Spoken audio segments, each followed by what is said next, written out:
Ayun, ha? Diretso na tayo mga kaibon. Hindi pa to module 8, okay? Sesegue tayo ng konti, okay? Gusto ko lang gumawa ng question and answer portion. Kasi ang dami namang mga comments and reactions. Karamihan mga magaganda ring tanong. So dun muna tayo. Sasagutin natin yung mga tanong na yun. Pero hindi detalyado. Kasi di-discuss pa natin yun sa mga susunod na vlogs na komprehensibo na at detalyado. So pahapyaw lang. Ang mahalaga, dahil medyo parang sabik na sabik din masagot yung mga tanong na yun, bibigyan natin ng kasagutan, di ba? Teka, Jasmine T, ha? Wait, Jasmine T is brought to you by marami na tayong star senders. Si Chris Maneha, ang number one star sender natin. Hindi siya nagko-comment, pero nagpapadala ng mga stars. Kaya medyo nakakatuwa naman. Ang suporta niya, panalo. Erwin Asuncion, na ba, nagbigay naman ng 10 stars.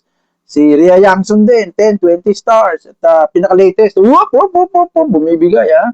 Ayaw, na pinaka-latest natin itong si Nelson Faustino Balagtas, nag-send din ng stars. Brought to you by apat na star senders natin, Jasmine T. mm. Mm. Ah. Before anything else, bago natin isa-isahin yung mga tanong, hindi ko ito nabanggit yung mga nagsishare. Naku, ito lagi nakakatuwa. Maabot tayo sa saang-saang lupalop dahil sa mga to. Okay, mabilis lang. Roel Ortiz, Leaks PewDiePie, Red Eye Avery, Hinamak Mini Avery, si Chris Aliceda, Paul Ellison Garcia, Ailsan, William Bartina, D.V. Avery, Ronaldo Tismo, Prince Mini Avery, ba, ang dami na nga. Julius Sanchez, ENJ's African Lovers, aba consistent. Nathan Flores, samahan na mag-iibon sa buong Laguna. Nelson Faustino Balagtas, Pritong Kandule, aba okay, Pritong Kandule, Ker Desenya Katigbak, Anthony Panela, of course, Gary Avery, Diego Silang, sipag din. Altam DC Avery, Juancho Aquino, CL Mini Avery, David Ordonia, Edgardo Gamis Jr., Ram Avery, MDV Avery, Jojo Lenaritzas, Sebaj Nolia Ocobas, Crimson Royal Pets, na naman, nasa Tarlac and Pangasinan Group, talagang niyan. Ganun din si Rayaj Tayag Dagohoy, Ex-Farmers Flax, sa Cavite naman. Erwin Asuncion, salamat po. Ronald De Jesus Obres, Viber sa iba't ibang iba't ibang grupo. Nakakatuwa. Kingsman Aragon Bella, ganun din, consistent din. At si Jam Rice Mini Avery, nakakatuwa naman kay Jam Rice, abay kahit sa mga parang ringneck, ewan ko, parang conure ba yun? Sinashare niya kasi tama naman. Applicable po lahat itong binabanggit natin kaalaman sa mga parots. Okay? Kaya tama na nasishare niya doon. Marami pang iba siguro, baka hindi ko na ha. Pero ayun, yun yung mga nagilap natin. Okay, thank you sa mga nagsishare ha. Dito na tayo. Dito na tayo sa mga katanungan na hindi natin papalusutin. Ito. Rayaj Tayag Dagohoy. Parang comment to pero maganda. Kaya pala nag-anak ng albino ang back-to-back Lutino ko. Ibig sabihin, split sila sa blue. Correct, 'di ba? Ngayon, kahit hindi mo alam dahil naglabas ng albino, dahil sa kaalaman na 'yan, nagiging accurate yung pag-ID mo dun sa Lutino mo. 'Di ba? Kaysa ang intindi mo albino is single mutation, hindi siya kombinasyon. Kaya pag tinawag mo nga blue ino talaga siya, mas mabilis ang pick up. Okay? Ayun. Sir, nasagot na unang tanong ko. Marami pa dito sa ibunang ko, katulad ng green times blue, naglalabas ng violet. Papunta rin tayo dyan. Waiting lang ako ulit hanggang umabot sa module ng violet. Alright, hasta la vista. Ang sabi naman ni Rick Lanting, naku, 3 module ako absent, sir. Pero na-catch up ko na po. Ayun, di ba? Yun ang sinabi ko, ka-catch up lang po. Pagtyagaan lang natin kasi pag hindi kayo naka-catch up, medyo mahirapan pa sa mga susunod na vlog. So, copy po, albino ay kombinasyon ng blue at lutino. Ayun. Anthony Panelo, boss, labas yung blue, ino at ino, ano naman po yung crimino at bakit lumabas? Mas mahaba ang rito, kaya hindi ko na muna sasagutin.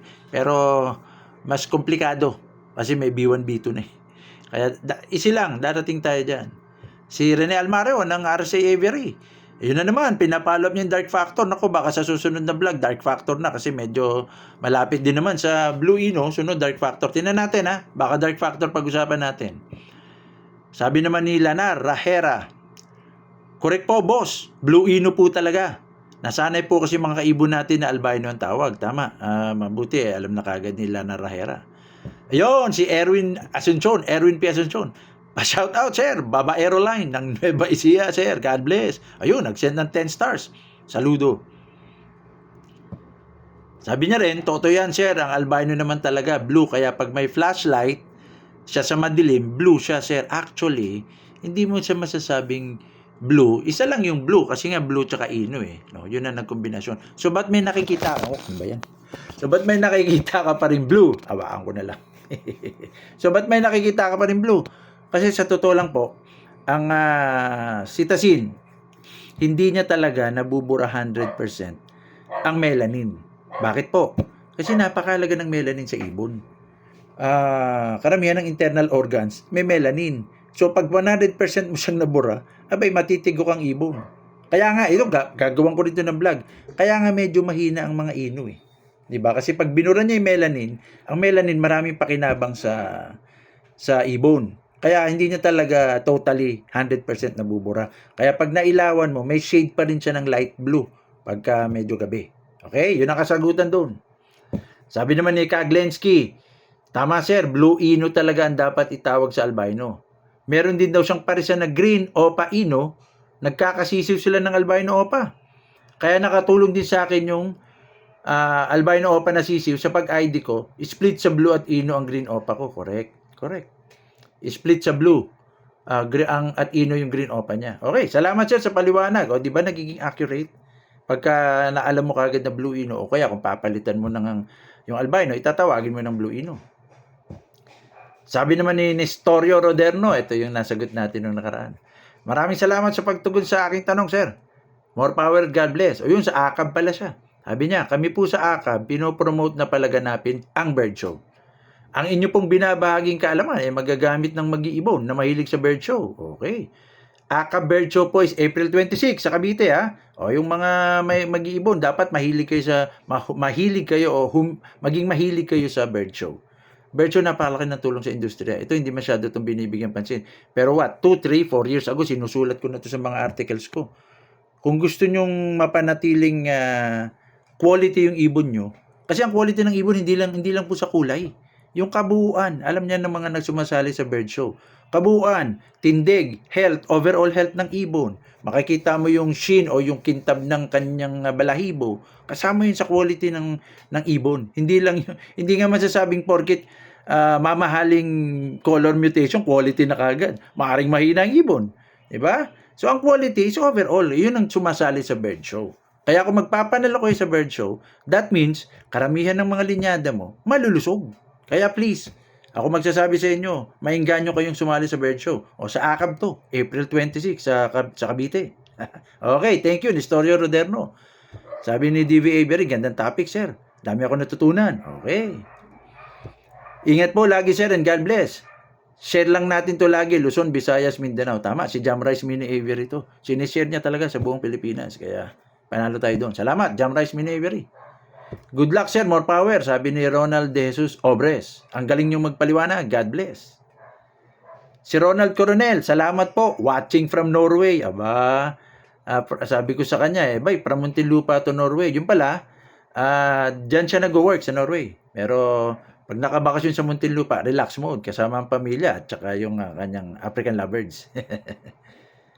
Rene Madrid. Salamat. Sabi niya, Prince Mini Avery. Blue ino. Parang yung deck ino ginawang yellow bull. Dito lang yun sa Pinas. Ayan, nalilito po sila. Salamat bro sa isa na namang kaalaman. Nawa, sa ginagawa mo, malinawan din silang lahat kung gaano kahirap pag-aralan ng color mutation. Sa po yun. Ako po, ngayon kung napapansin nyo, walang edit to eh. Tuloy-tuloy, di ba? Pero hindi po ito ganun kadali. Kasi ito, 20, 25 years of cumulative knowledge. Nagsimula po ako sa yung hindi pa uso social med, wala pang Facebook, wala pang mga group chat na yan. Nagsimula kaming makisali sa usapan ng International Color Genetics dun sa forum ni Terry Martin. Si Terry Martin pa ang moderator. Makakapasok ka sa forum through email kasi nga wala pang mga Facebook. Doon kami nagsimula. Doon ko nahagilap sila Dirk, yung kanyang mentor, si Inti Onsman. Yun, pag nagdi-discuss sila doon, iniintindi ko ng gusto yun. Tapos talagang may hawak na rin akong book ni Terry Martin nun. iniintindi ko, naalala ko pa yung unang tanong ko doon is about violet. Tapos sabi ko, pansinin kaya nila Terry Martin tsaka ni Dirk tong tanong ko. Abay, sa totoo lang, hindi naman po sa nagbubuhat ng sarili bangko. Nagulat ako, pinansin nila yung tanong kong violet, tungkol sa violet at humaba yung tanong, sagutan ng sagutan kasi nagka-clarify ako na nagka-clarify, sagot sila ng sagot. Mismo sumasagot si Terry Martin, si Dirk, at saka si Inti Onsman mismo. Kaya medyo natutuwa tayo noon pa man na alam nila na medyo yung tanong natin. Yun po. Yung kaya gusto ko nagtatanong kayo eh. Kasi sa tanong magi-gauge kung nasa na yung level ng kaalaman. Yung totoo po yun. Ako nga, pag nagpapaliwanag ang isang tao, okay, that's good. Pero mas inoobserbahan ko paano siya magtanong. Doon ko siya inoobserbahan. Malalaman ko kagad, nandito na yung level niya kasi ito na yung mga tanong niya. So, tanong lang ng tanong, huwag mahiya. Hindi naman nangangahulugan na para nagsisimula ka pa lang. Ayaw mo na magtanong, nahiya ka. Hindi po. Lahat po tayo nagsimula sa level 1. Lahat tayo. Huwag mahiya, magtanong lang. Gagabayan ko kayo. Okay? Kung gusto niyo mag-PM kayo. Pero mas maganda kung magtatanong kayo mismo sa vlog. Kasi makikinabang lahat. Okay?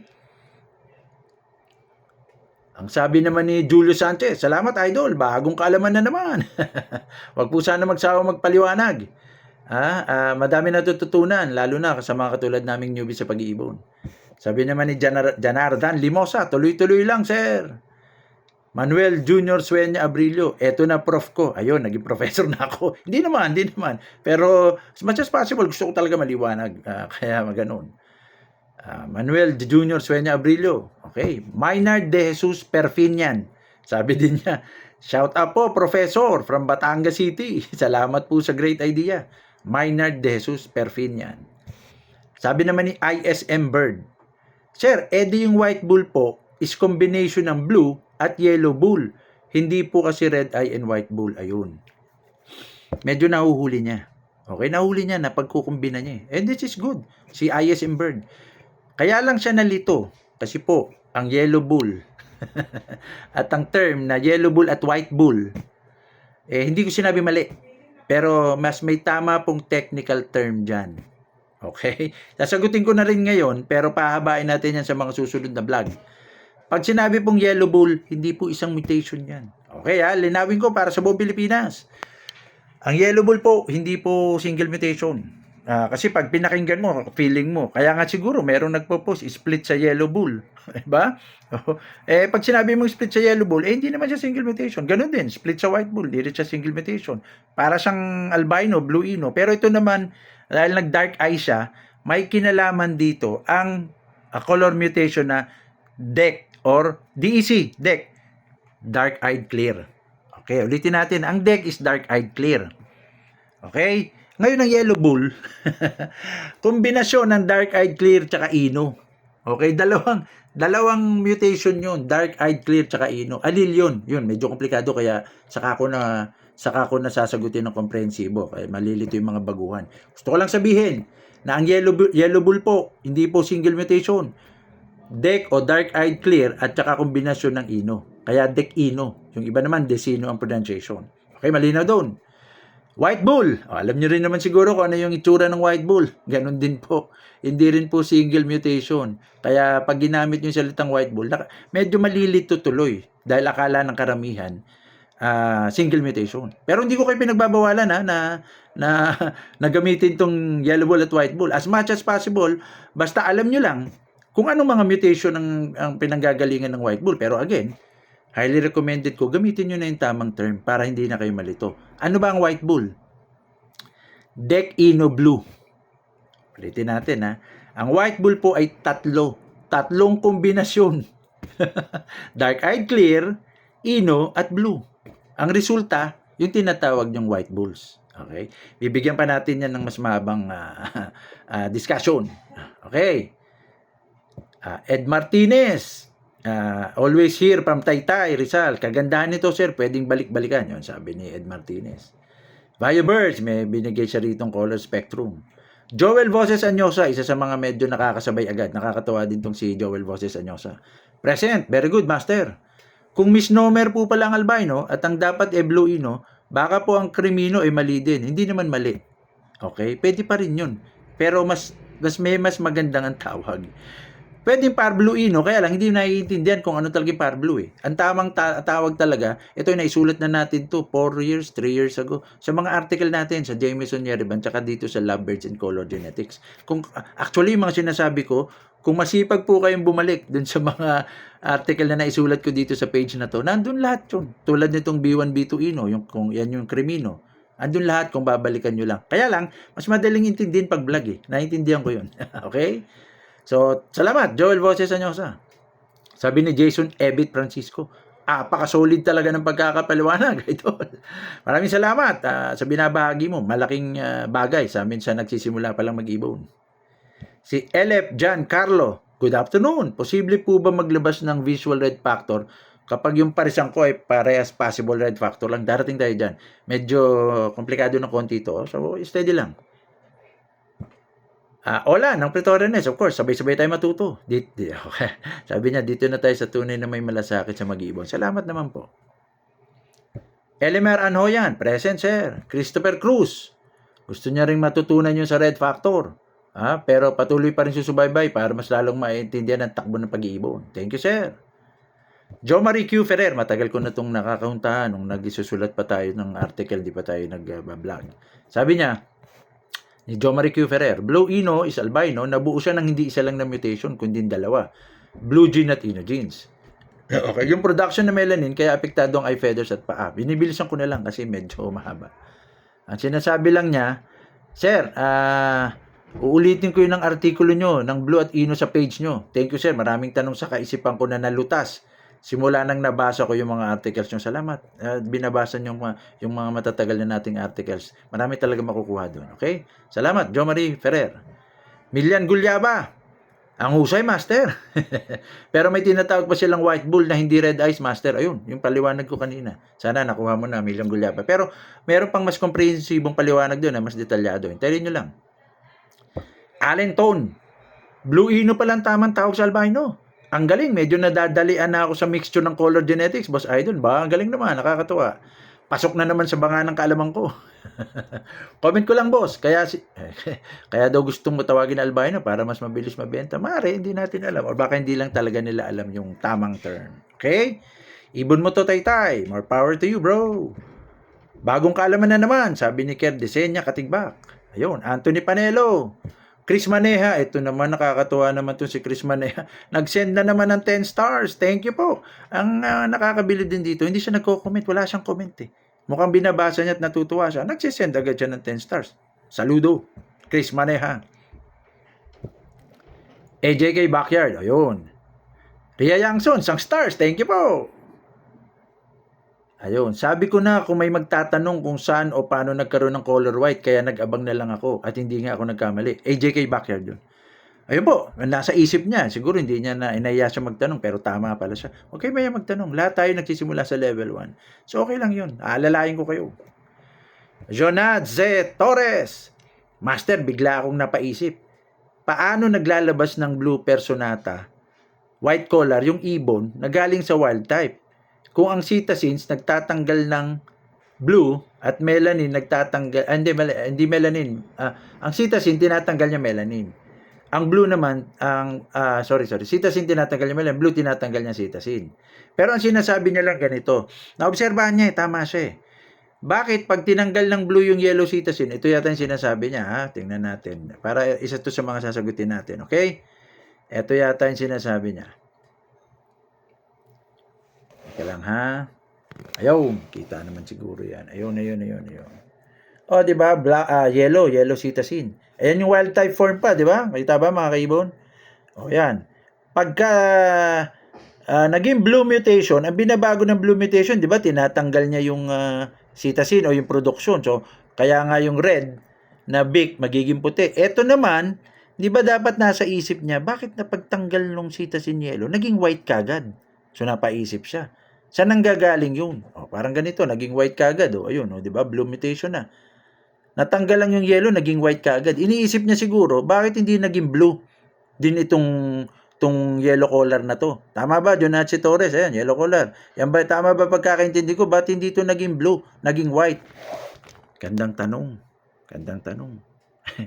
Isa to sa mga tanong kung bakit napablog ako ngayon. Kasi po, ito po ang kasagutan, ha. Lumalabas na itong yellow collar na to, wala, automatic yung part na yan, kung nasan yung yellow collar, ayan, yung part na yan. Ibig sabihin lang yan, yung mga feather na yan, wala na po talaga siyang melanin noon pa. Ulitin natin, ha, para malinaw. Wala na siyang melanin. Noon pa lang, sa wild type form pa lang. O, tingnan mabuti, ha. So, yung yellow collar na yan, di ba nakikita natin dun sa feather, teka, makikita pa rin yata dito. Yung feather ng green. Pasensya na, ha. Gusto ko lang talaga maintindihan, no? Yung green feather, merong black melanin. Kaya nga hindi naging green eh. Ayan, yan yung green feather, di ba? So may black melanin, may yellow cytosine. Okay? Ngayon, pag tiningnan mo nga naman tong ito, yung wild type form, hindi siya green. Yellow kagad siya. Pinigilan niya ng blue. Pag pigil ng blue ng cytosine, abay naging puti. Napaisip siguro si Jonachi Torres, bakit hindi ito naging blue? Yun nga, ang kasagutan po mga kaibon. Etong part na to, wala na kagad melanin sa wild type form pa lang. Okay, ulitin ko, yung part na yellow bib dito, sa wild type form pa lang, wala nang melanin. Kaya pag tanggal ng blue, natanggal yung yellow cytosine, naging puti na kagad kasi wala nang melanin nung umpisa pa lang sa wild type form. Kaya siya naging puti. 'Di ba pag walang cytosine at walang melanin, puti ang nare-reflect? 'Di ba? Pag walang cytosine at walang melanin, puti nare-reflect. Kaya dito sa wild type form pa lang nito, wala nang melanin na kasama itong yellow. Kasi kung may melanin in the first place, magiging green yan Nuggets nyo, 'di ba? Magiging green yan, yellow siya, meaning wala na talaga siyang melanin kagad. Kaya nung pinigilan siya ng blue gene, naging puti na siya.